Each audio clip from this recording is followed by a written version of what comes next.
Hello welcome to travel and food diaries. ഇന്ന് നമ്മുടെ ട്രെക്കിൻ്റെ ലാസ്റ്റ് ഡേ ആണ്. സോ അതിൻ്റെ ഒരു സന്തോഷം എല്ലാവരുടെ മുഖത്ത് നിങ്ങൾക്ക് കാണാം. ബ്രേക്ക്ഫാസ്റ്റ് ഒക്കെ കഴിഞ്ഞിട്ട് നമ്മളിവിടുന്ന് ഗാംഗരയിൽ നിന്നും തിരിച്ച് പുൽനയിലോട്ട് ഡിസെൻഡ് ചെയ്യും.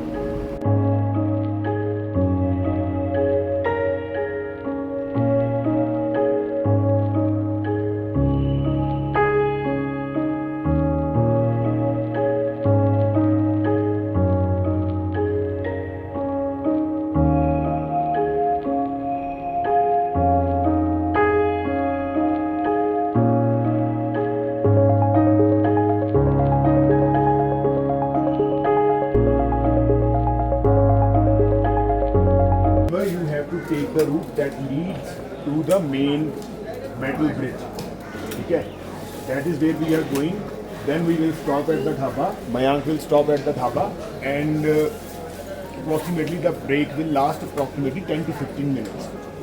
Depends on. Today is day 4 of our trek.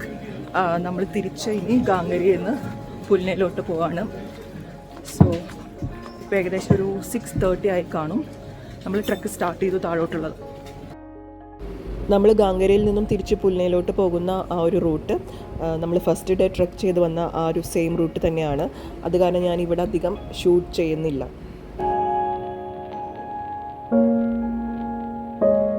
പിന്നെ നമ്മൾ പാണ്ഡുകേശ്വർ എത്തി റൂമിൽ പോയി ഫ്രഷായി അവിടെ നിന്ന് നമ്മൾ ബദ്രിനാഥ് ടെമ്പിൾ കാണാൻ പോകുന്നുണ്ട്. അതുപോലെ ഇന്ത്യസ് ഫസ്റ്റ് വില്ലേജ് മാന കാണാൻ പോകുന്നുണ്ട്. അപ്പോൾ അവിടുത്തെ കാഴ്ചകളൊക്കെ കൂടുതൽ ഈ വ്ളോഗിൽ ഇൻക്ലൂഡ് ചെയ്യാം. ഫൈനലി നമ്മുടെ ട്രെക്ക് കഴിഞ്ഞു. 4 ദിവസത്തെ trek successfully completed. I will say must try when you are young, when you have health, you must try.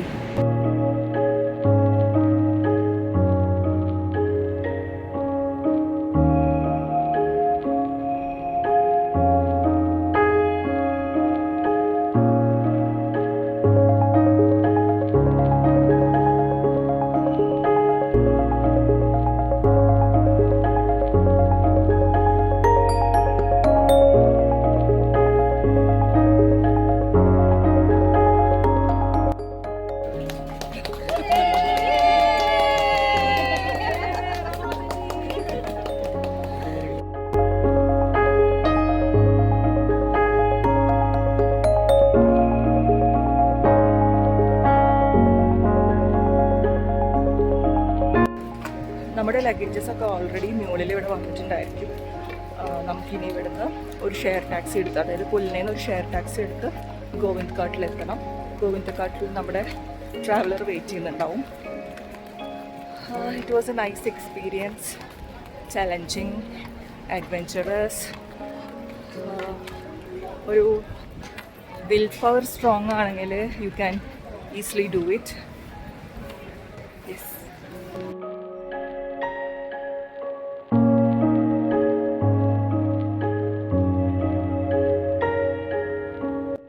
നമ്മൾ പാണ്ഡുകേശ്വർ എത്തി ഫ്രഷായി. അതിനുശേഷം ബദ്രിനാഥിലോട്ടുള്ള ജേർണി സ്റ്റാർട്ട് ചെയ്തു.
ഇന്ത്യയിലെ ഏറ്റവും പ്രധാനപ്പെട്ട പിൽഗ്രിമേജ് സെൻറ്ററുകളിൽ ഒന്നാണ് ഉത്തരാഖണ്ഡ് സ്റ്റേറ്റിലെ ഹിമാലയൻ മൗണ്ടൻ റേഞ്ചസിൽ സ്ഥിതി ചെയ്യുന്ന ഈ ബദ്രിനാഥ് ടെമ്പിൾ. ബദ്രിനാഥിലെ പ്രധാന പ്രതിഷ്ഠ വിഷ്ണു ഭഗവാനാണ്. ഇന്ത്യയിലെ പ്രധാനപ്പെട്ട 4 പുണ്യക്ഷേത്രങ്ങളായ ചാർധാമിൽ വരുന്നതാണ് ബദ്രിനാഥ് ക്ഷേത്രം. ബദ്രിനാഥ് ടെമ്പിളിന് കേരളമായിട്ട് കണക്ഷനുണ്ട്. 8ാം നൂറ്റാണ്ടിൽ ശ്രീ ആദിശങ്കരാചാര്യരാണ് ഇത് റെനോവേറ്റ് ചെയ്തത്. പിന്നെ ഇപ്പോഴും കേരളത്തിൽ നിന്നുള്ള നമ്പൂതിരി കുടുംബത്തിൽപ്പെട്ടവരാണ് ഇവിടുത്തെ മെയിൻ പൂജാരികൾ.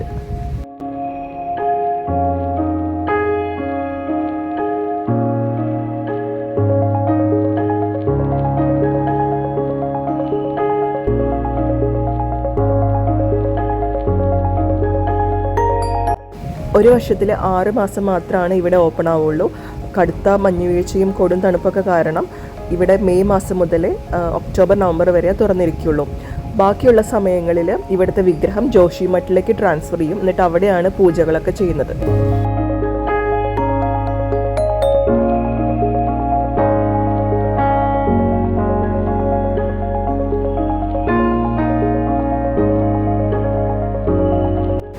ഈ ടെമ്പിളും ഇവിടുത്തെ സറൗണ്ടിങ്സും ഭയങ്കരമായിട്ടുള്ളൊരു പോസിറ്റീവ് വൈബാണ് തരുന്നത്. And it's so beautiful. നമുക്ക് ടെമ്പിളിനകത്ത് വീഡിയോഗ്രാഫി അലൗഡ് അല്ല. നമ്മളുള്ളിൽ കയറി ദർശനം ചെയ്തു, പ്രാർത്ഥിച്ചു.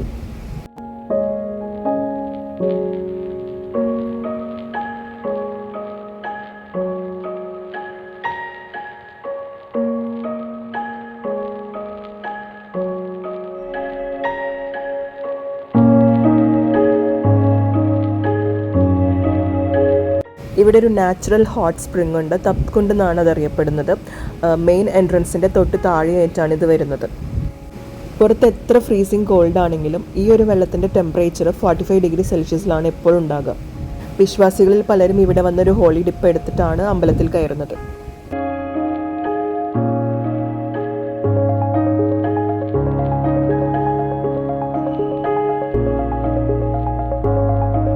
പ്രസാദവും കഴിച്ച് നമ്മൾ ഇവിടുന്ന് മടങ്ങുവാണ്. ഇനി നമ്മൾ പോകുന്നത് ഇന്ത്യാസ് ഫസ്റ്റ് വില്ലേജിലോട്ടാണ്, മാന village. Very calm and beautiful place. ഇതിൻ്റെ ഒരു ഫസ്റ്റ് സൈറ്റിൽ തന്നെ V are totally impressed.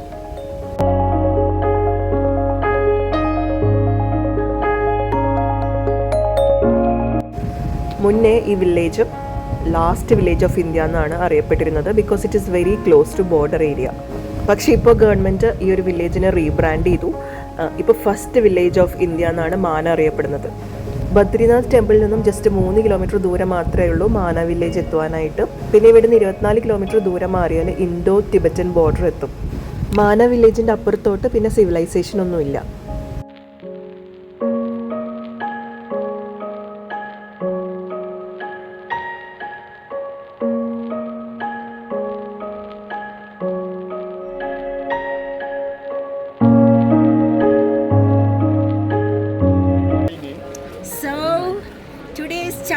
Samosa is sponsored by the birthday babies of our group.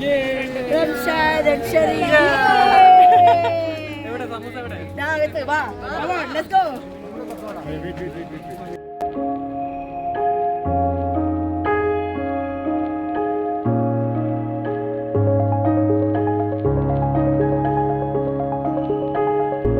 മാന വില്ലേജിൽ പ്രധാനമായിട്ടും മാർച്ച ബോട്ടിയ എന്ന കമ്മ്യൂണിറ്റിയിൽപ്പെട്ട ആളുകളാണ് താമസിക്കുന്നത്. പണ്ട് ഇന്ത്യയും ടിബറ്റും തമ്മിലുള്ള ഒരു ബിസിനസ് കണക്ഷൻ ഉണ്ടായിരുന്ന സമയത്ത് ഗുഡ്സൊക്കെ അങ്ങോട്ടും ഇങ്ങോട്ടും കൈമാറിയിരുന്നത് ഈ ഒരു കമ്മ്യൂണിറ്റി ആൾക്കാരായിരുന്നു. ഇവരിവിടെ വർഷത്തിൽ 6 മാസം മാത്രമേ ഉണ്ടാവുള്ളൂ. വിൻ്റർ ടൈമൊക്കെ ആകുമ്പോൾ ഇവർ ലോവർ ഓൾട്ടിറ്റ്യൂഡിലുള്ള മറ്റു സ്ഥലങ്ങളിലോട്ട് പോകും. ഇവിടെയുള്ള ലേഡീസ് ആണെങ്കിലും ജെൻസ് ആണെങ്കിലും സ്കിൽഡ് വൂളൻ നിറ്റേഴ്സ് ആണ്. അവരുണ്ടാക്കിയിട്ടുള്ള ഷോൾ, ക്യാപ്സ്, മഫ്ലേഴ്സ്, സ്വെറ്റേഴ്സ് എല്ലാം ഇവിടെ സെയിലിന് വെച്ചിട്ടുണ്ട്.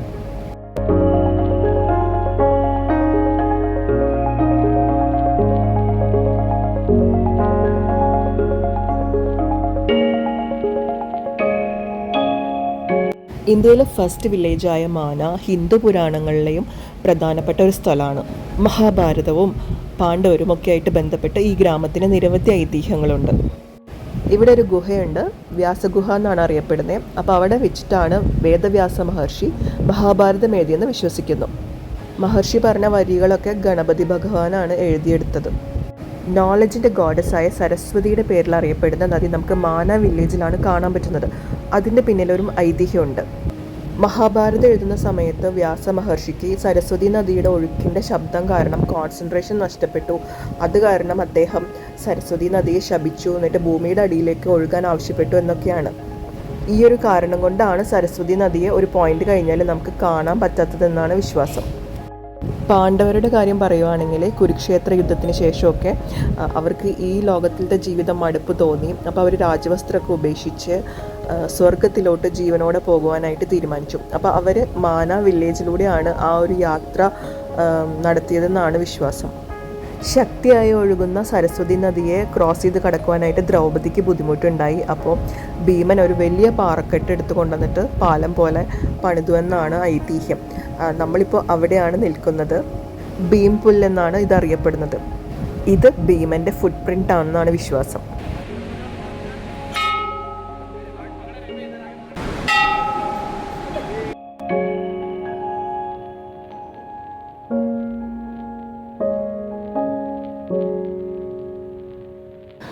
പാണ്ഡവരുടെയും ദ്രൗപദിയുടെയും സ്വർഗാരോഹണത്തിൻ്റെ കഥ ഞാൻ ഡീറ്റെയിൽ ആയിട്ട് ഇവിടെ പറയാൻ പോകുന്നില്ല. പക്ഷേ ഈ ഒരു ഗോൾഡൻ സ്കൾപ്ചേഴ്സ് ഉണ്ടല്ലോ, അത് വേറൊരു ലെവലാണ്. The entire atmosphere is providing visitors a visual connection to the mythological events associated with the Mana village. And Mana is a place I would love to return to. ഓരോ ട്രിപ്പും കഴിഞ്ഞ് വരുമ്പോൾ ഞാൻ വിചാരിക്കും ഇതിനേക്കാൾ നല്ലൊരു സ്ഥലം ഇനി ഭൂമിയിലുണ്ടാവും എന്നുള്ളത്. പിന്നെ അടുത്തൊരു സ്ഥലം കാണുമ്പോൾ ഞാൻ വീണ്ടും വിചാരിക്കും ഇതും കൊള്ളാമല്ലോ എന്നുള്ളത്. അങ്ങനെ ഒരുപാട് സ്ഥലങ്ങൾ എനിക്ക് പ്രിയപ്പെട്ടതാണ്, വീണ്ടും പോകാനായിട്ട് തോന്നുന്ന സ്ഥലങ്ങളാണ്. വാലി ഓഫ് ഫ്ലവേഴ്സും ഹേംകുണ്ട് സാഹിബും മാന വില്ലേജും ഒക്കെ എൻ്റെ പ്രിയപ്പെട്ടതായി കഴിഞ്ഞു. ഇവിടേക്ക് ഇനിയും എനിക്ക് വരാനായിട്ട് ആഗ്രഹമുണ്ട്. ഓരോ യാത്രയും നമ്മെ പഠിപ്പിക്കുന്നത് പുതിയ പാഠങ്ങളാണ്, കൂടെ തരുന്നത് മാഞ്ഞു പോകാത്ത കുറേ നല്ല സൗഹൃദങ്ങളെയും. ഈ യാത്രയിൽ കണ്ട കാഴ്ചകളും കൂടെയുണ്ടായിരുന്നവരുടെ ചിരിയും ഈ നാടിൻ്റെ സ്നേഹവുമാണ് എൻ്റെ മനസ്സിൽ നിറഞ്ഞു നിൽക്കുന്നത്.